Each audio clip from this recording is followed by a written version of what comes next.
جی افتخار السلام علیکم. اب ہم یہ ڈسکشن کر رہے ہیں کہ کے پی میں تو اب نمبرز گیم تو بالکل کلیئر ہے, اوور ویلمنگ میجورٹی ہے, تو اس میں تو کوئی شک ہی نہیں ہے کہ گورنمنٹ کس نے بنانی ہے. اب سوال یہ ہے, جو سب سے بڑا سوال ہے وہ یہ ہے اس وقت کہ جو یہ گورنمنٹ بننے جا رہی ہے اس میں سی ایم کے لیے کون لوگ ہیں جو اس ٹائم فرنٹ رنرز ہیں, اس پہ کیا خبر ہے آپ کے پاس؟ دیکھیں فہد صاحب, بہت پہلے یہ ڈیسائیڈ ہو چکا تھا, الیکشن سے بھی پہلے, کہ اس بار جب چیف منسٹر آئے گا تو وہ ساؤتھ کے پی سے آئے گا. جو سدرن خیبر پختونخوا ہے وہ ایک انڈر ڈیولپڈ ایریا ہے جس میں ملیٹنسی اور انسرجنسی کا بہت بڑا پرابلم جو ہے, اور اس کے لیے جو علی امین گنڈاپور صاحب ہیں انہوں نے اپنی این اے کی سیٹ چھوڑ کر جو ہے وہ پروونشل اسمبلی کا الیکشن جو ہے وہ لڑے, اسی ایم کے ساتھ کہ he will be the next chief minister. لیکن ان کے ساتھ کچھ اور نام بھی آئے ہیں جس میں ارشد ایوب صاحب جو ہری پور سے ہیں, گوہر ایوب صاحب کی جو فیملی ہے اس میں 2 کینڈیڈیٹس اور ہیں جو پہلے بھی کیبنٹ کا حصہ رہ چکے ہیں پروونشل اسمبلی میں. لیکن علی امین صاحب stands out in terms of جتنی بھی تحریک انصاف کی لیڈرشپ سے جو ہے وہ بات ہوئی ہے. باقی ان ٹرمز آف گورننس جو آپ نے بات کی وہ بہت کلیئر ہے, کیونکہ کے پی کے اندر ٹوٹل 115 سیٹس ہیں جس میں 73 پر آپ کو جو ہے وہ سمپل میجورٹی چاہیے. جو ابھی اس ٹائم پر ہمارے پاس جو ٹیبل ہے جس میں کنفرمڈ ریزلٹس جو ای سی پی نے اناؤنس کیے ہیں اس میں تحریک انصاف کے تقریباً 83 بنتے ہیں, کیونکہ 84 تھے لیکن اس میں سے ایک کینڈیڈیٹ جو ہے پی کے تقریباً پی کے 88 پر وہ الیکشن کے ریزلٹس جو ہے وہ روک دیے گئے ہیں, اور اس میں 15 پولنگ سٹیشنز پر دوبارہ پولنگ کا جو ہے وہ انہوں نے عندیہ دیا ہے. لیکن یہاں پر جو پرابلم ڈیولپ ہو رہی ہے کہ بہت سارے ایریاز کے اندر پروٹیسٹ جو ہے وہ بیٹھے ہوئے ہیں, تقریباً 7 ڈسٹرکٹس ایسے ہیں یا 7 کنسٹیٹوینسیز ایسی ہیں اس ٹائم پر جہاں پر آر او کے آفس کے سامنے جو ہے وہ دھرنا جاری ہے اور سٹ ان جاری ہے. اور کل تحریک انصاف نے کے پی کے اندر اور بشمول پورے ملک میں جو بھی جگہ ہے وہاں پر ایک کمپلیٹ جو ہے مارچ کا یعنی ایک پروٹیسٹ کا اور سٹ ان کا اعلان کیا ہے. لیکن ہم نے دیکھا ہے کہ یہ سٹ انس کچھ ایریاز کے اندر جو ہے وہ وائلنٹ بھی ہوئے ہیں. آج نارتھ وزیرستان میں بھی انسیڈنٹ ہوا ہے, کل شانگلہ میں ہوا تھا, اور پھر باجوڑ ٹرائبل ڈسٹرکٹ کے اندر بھی یہی پرابلم ہے, اور ان کی ڈیمانڈ یہ ہے کہ ریکاؤنٹنگ بھی کی جائے اور جو فارم 45 ہیں ان کو الیکشن کمیشن جو ہے وہ ثبوت کے طور پر جو ہے وہ رکھے, تاکہ جو ان کے مطابق ان کے کینڈیڈیٹس آگے تھے وہ جو ہے ان کو تسلیم کیا جائے. لیکن یہاں پر یہ بات بتانا ضروری ہے کہ یہ پرابلم آیا کیوں. الیکشن کمیشن نے اس بار آر او آفس کے سامنے سکرینز لگائیں, ڈیجیٹل سکرینز, جس کے اوپر لگاتار طور پر جو ہے وہ ریزلٹس وہ آ رہے تھے. اب جب وہ ریزلٹس آلموسٹ 70 to 80% کے تک پہنچ گئے تو وہ ڈسپلیز جو ہے وہ بند کر دیے گئے, اور لوگوں کے پاس وہ پکچرز ہیں, وہ اسکرین شاٹس ہیں ان ایل ای ڈیز کے, ان ڈسپلیز کے کہ ان کے کینڈیڈیٹس جیت رہے تھے. اور اس کے بعد یہ کام جو ہے وہ ہوا کہ وہ ان کا یہ ہے کہ ان الیکشنز کو ٹرن اوور کر دیا گیا, and that is now causing a problem. کے پی کے ڈائنامکس مختلف ہیں پنجاب سے, یہاں پر لا اینڈ آرڈر سچویشن بنتے ہوئے جو ہے وہ دیر نہیں لگتی. اچھا افتخار, یہ بتائیں کہ اب اس میں جو آپ نے 2 نام لیے ہیں, علی امین گنڈاپور اور ارشد ایوب, یہ 2 پرائمری کینڈیڈیٹس ہیں یا اس کے علاوہ کوئی اور بھی ایسے نام ہیں جو انڈر کنسیڈریشن ہیں, اور کوئی ڈارک ہارس ہے وہ بھی ابھر کر سامنے آ سکتا ہے؟ دیکھیں ان ٹرمز آف وائبلٹی اگر آپ دیکھ لیں تو اس کے کنٹینڈرز تو بہت زیادہ ہیں, لیکن جو پارٹی اسٹالورٹس ہیں obviously انہوں نے کچھ ذہن سازی اس ٹائم پر بھی کی ہوئی ہے. اس میں علی امین گنڈاپور کا نام جو ہے وہ سب سے ٹاپ پر ہے. ویسے تو شیر اکبر مروت کا نام بھی جو ہے وہ لوگ لے رہے ہیں پارٹی کے اندر.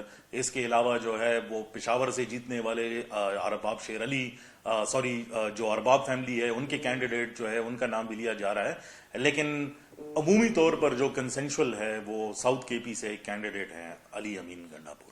اور اگر میں ایک سوال اور کر لوں, پھر اگر آپ پوچھنا چاہیں, اگر علی امین گنڈاپور صاحب واقعی میں چیف منسٹر بن جاتے ہیں, ان کے وہ کوئی ایک جانی پہچانی شخصیت ہیں, اور ان کا جو طور طریقہ ہے, ان کا جو سیاست کا ایک سٹائل ہے وہ سارے دیکھ چکے ہیں, بڑا اگریسو قسم کی وہ سیاست میں بلیو کرتے ہیں, تو اگر وہ سی ایم بنتے ہیں تو واٹ کین وی ایکسپیکٹ؟ دیکھیں یہ پی ٹی آئی کی طرز سیاست ہے, اور obviously ایسے کینڈیڈیٹس کو اور ان کی لیڈرشپ کو اگر آپ دیکھ لیں تو ایک مخصوص طرز سیاست کو جو ایک پاپولر اوپینین میں بنتی ہے, they like that. اور میرے خیال میں جو ان کے اگریسو سٹائل ہے, ہم نے دیکھا پہلے بھی, he is one of the persons جس کو کافی اسٹیٹ کی جو ہے کیسز اور باقی ساری چیزیں جو ہے وہ برنٹ سفر کرنا پڑا ہے پچھلے کئی مہینوں کے اندر, لیکن لگتا نہیں ہے کہ وہ لیں گے. افتخار رابطہ جو آر ہے یو وہ دیر میرے خیال ہے وہ تھوڑا سا کنیکشن ہوا ہے. اس پہ میں ایڈ کر, شاہ جی آپ کچھ کہنا چاہ رہے ہیں؟ جی میں بس وہی کہہ رہا تھا کہ اس اب پہ یہ بالکل ٹھیک ہے, popular opinion with in the P T I circle تو یہ ہے, میں نے بھی ذکر کیا تھا علی امین گنڈا پور, کل بھی ذکر ہم کر رہے تھے. پرابلم یہ ہے کہ وہ جو ان کا ایک روایتی سٹائل آف پالیٹکس ہے اس میں بڑی واضح تبدیلی, جوہری تبدیلی آئی تھی. وہ تب آئی تھی جب انہوں نے چیئرمین بریسٹر گوہر کو بنایا تھا in the absence of Imran Khan صاحب. So that was a clear messaging. ایک بڑا ایکسیپٹیبل ریزنیبل بندہ انہوں نے لانچ کیا. تب بھی وہ کسی اور کو ایسی فلیم پوائنٹ قسم کے بندے کو لگا سکتے تھے, بٹ اس وہ جو مومنٹ تھا پی ٹی آئی کے درمیان, پی ٹی آئی کی سیاست میں, اس کو دیکھ کے پھر میں انالیسس کر رہا ہوں معلومات کی بنیاد پہ کہ ایکسیپٹیبلٹی کو یقینی بنانے کے لیے میرا نہیں خیال کہ مقبولیت ہی صرف پیمانہ ہے, قبولیت کے لیے بھی سیاستدانوں کچھ اقدامات اٹھانے پڑتے ہیں. Barrister Gohar was the right step towards the right direction. Ali Zafar صاحب ہوں یا دیگر ہوں, وہ پیرلل علی امین گنڈا پور بھی تھے, پیرلل شیر افضل مروت بھی تھے, اور شیر افضل مروت صاحب کی کھچائی بھی ہوتی تھی. بالکل صحیح. لیکن جو پالیسی اسٹیٹمنٹ نہیں دیا جائے, آج دیکھیں نا, آج بھی پالیسی اسٹیٹمنٹ جو ہے وہ ہمیں شیر افضل مروت نے یا کسی اور نے نہیں دی, بالکل ایسی آج بھی بریسٹر گوہر نے دی ہے.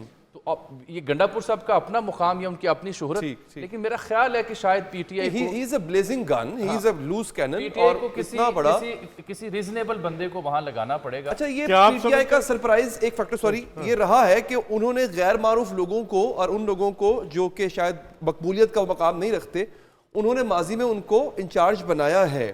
میں صرف ان کی گفتگو سے اندازہ لگاتا ہوں کہ آپ سمجھتے ہیں کہ پی ٹی آئی کوئی بات چیت کرنے کے لیے اب تیار نظر آ رہی ہے؟ جیسے آپ نے قبولیت کی بات کی کہ اگر کے پی میں علی امین گنڈا پور کو نہیں لگاتے. ایک خبر ہے میرے پاس, میں اگر ایڈیٹوریل چیک اس پہ ہو جائے تو اس کے بعد میں وہی یہی کہہ رہا ہوں نا کہ آپ کیونکہ آپ کی باتوں, آپ کیونکہ بڑے قریب ہیں اس کے پی ٹی آئی کے جو یہاں پہ قیادت ہے, اچھا ان کا بڑا رابطہ ہے. ایک صحافی کو ہر سیاسی جماعت وہی سے میں رابطہ کہہ رہا ہوں کرنا نا, جیسے میرے پاس ہے کہ میرا رابطہ ہے. لیکن میں تو نون لیگ کے بھی قریب بیٹھا ہوں. میں یہی کہہ رہا ہوں, نون لیگ کے نہیں, نون لیگ کے آپ میرا خیال ہے نہیں میری بات یہ گفتگو جاری رہنے بات سنیں. بات یہ ہے کہ آپ اس کو افینڈ کیوں ہو گئے. میں نے یہ تو صرف کمپلیمنٹ دے رہا ہوں. کمپلیمنٹ نہیں, آپ نے کاؤنٹر کرنے کی کوشش کی ہے. اچھا, بات یہ کہہ رہا ہوں کہ کیونکہ آپ کے رابطے وہاں پہ ہیں, جیسے میرے رابطے اس طرف ہیں. میں یہ صرف یہ پوچھنا چاہتا ہوں کہ علی امین گنڈا پور کو نہ لا کر کیا مفاہمت کا پیغام دیا جائے گا مقتدر حلقوں کو کہ جی ہم آپ سے جو روایتی طریقہ سیاست یا ہم سسٹم میں آنے کے لیے تیار ہیں, کیونکہ دوسرا راستہ احتجاج کا ہے جو انہوں نے کر کے دیکھ لیا پچھلے 2 سال 2.5 سال. یہ صرف میں کہ کیا یہ سوچ پائی جاتی ہے؟ بالکل. اب آپ اس کو یہ سوچ ایک سے زائد اہم شخصیات جو ہیں پی ٹی آئی کی ان کے ہاں پائی جاتی ہے, اور ان کو جو قانونی مشیر ہیں بالخصوص, جو قانونی ان کے دماغ ہیں, ان کے ہاں یہ اپروچ زیادہ پرویل کر رہی ہے. اسی وجہ سے میرے جو تجزیہ تھا اس کا خلاصہ یہی تھا کہ اپنے آپ کو ایکسیپٹیبل کرنے کی کوشش کی جا رہی ہے. اچھا اس میں جزوی سے اختلاف کر دوں. یہ بات بالکل جامع صاحب نے ٹھیک کی, جو ان کے قانونی مشیران ہیں یا باقی حلقے ان میں سوچ پائی جاتی ہے, لیکن آپ نا چیئرمین تحریک انصاف کا مزاج نہ بھولیں.